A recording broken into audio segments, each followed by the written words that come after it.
You ever get that nagging feeling that the financial game is, well, rigged? Like you're trying to play by the rules, but somebody else out there seems to be playing a totally different game, and they're winning, big time. Well, what if I told you that feeling is dead on? What if someone knows what you're going to buy before you even hit the button? They're not just a step ahead. They're practically moving the pieces on the board for you. It sounds crazy, but let's dive in and really unpack how this stuff works. So here's our game plan. We're going to break down the scammer's playbook. We'll look at the classic pump and dump, dig into the secret world of insider trading, and even tackle the massive systemic scam that led to the 2008 crisis. And, most importantly, we'll get into how you can keep yourself safe. All right, here's the number one thing you got to get. Most of these market scams, it doesn't matter if they're about old school stocks or some new crypto coin. They're almost never random. They follow a surprisingly simple, repeatable pattern. It pretty much boils down to these 3 steps. First, you create hype. You spin a story that's so compelling, so exciting, you feel that FOMO, that fear of missing out. You have to get in. Next, you control the supply or the information. You make sure everyone's only hearing the good stuff. That, of course, drives the price to the moon. And then, the final act. The insiders sell everything at the peak, the price crashes, and guess who's left holding the bag? Yeah, not them. So, let's see this playbook in action with the most classic, the most infamous form of stock market fraud there is, the good old pump and dump. It's simple, it's brutal, and it's been working for decades. And you can't talk about pump and dumps without talking about this guy, Jordan Belfort, the real Wolf of Wall Street.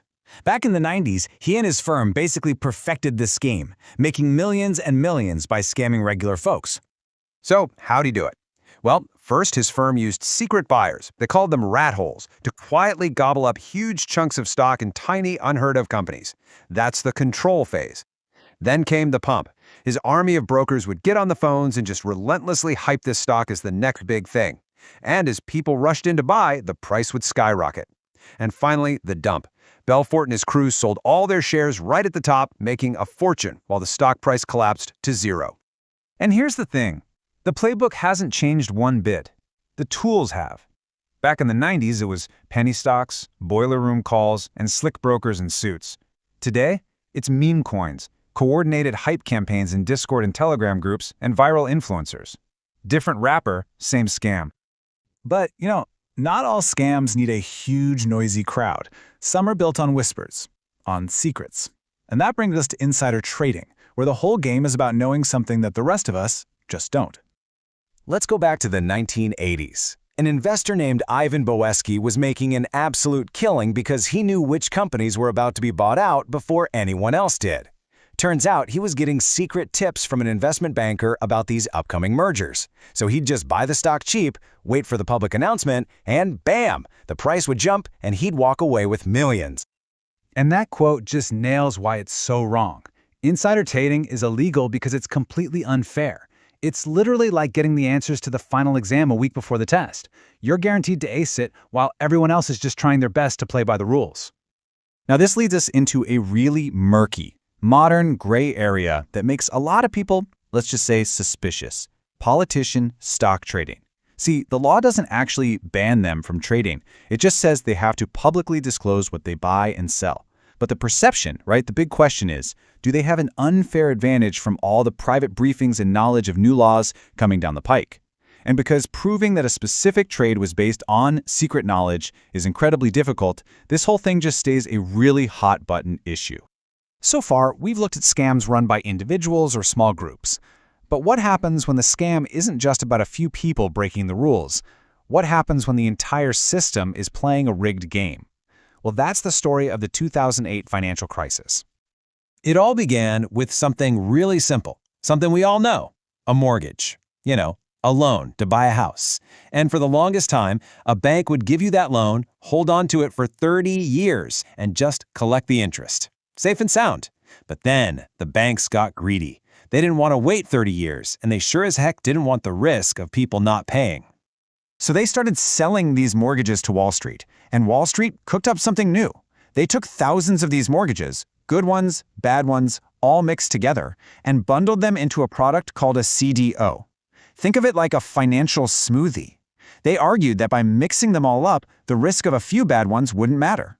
And this logic, this flawed logic, allowed them to get these bundles stamped with a AAA safety rating, the highest you can get, and sell them to investors all over the world as a super safe investment.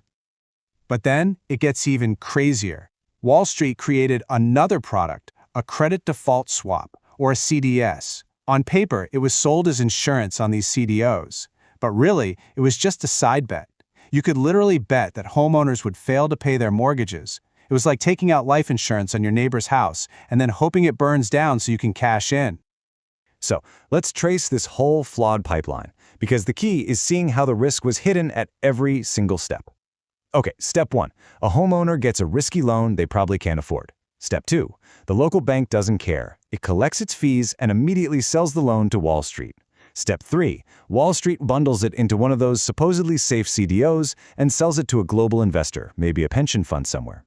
At every step, somebody took their cut and passed the hot potato of risk down the line, until there was nowhere left for it to go. In the end, the value of the bets on failure, all those CDSs, grew to be way, way bigger than the value of the actual mortgages themselves. The housing market wasn't a market anymore. It had been turned into a giant global casino. And when people inevitably started to default, the entire house of cards came crashing down. And we're still feeling the fallout and the distrust from that collapse today. Okay, so after all of that, you're probably thinking, great, so how do I protect myself from being the next sucker? That is the big question. The legendary investor Warren Buffett put it perfectly. He said, "It's good to learn from your mistakes. It's better to learn from other people's mistakes." And that's exactly what we can do. By understanding these stories of how people got burned, we can learn to spot the red flags a mile away. So here are 3 pretty simple rules. First, diversify. Please, don't put all your eggs in one basket, especially not on some hot tip. That is exactly how a single pump and dump can wipe you out. Second, question those sudden price spikes. If some stock or coin is shooting up and you can't figure out a real reason why, be suspicious.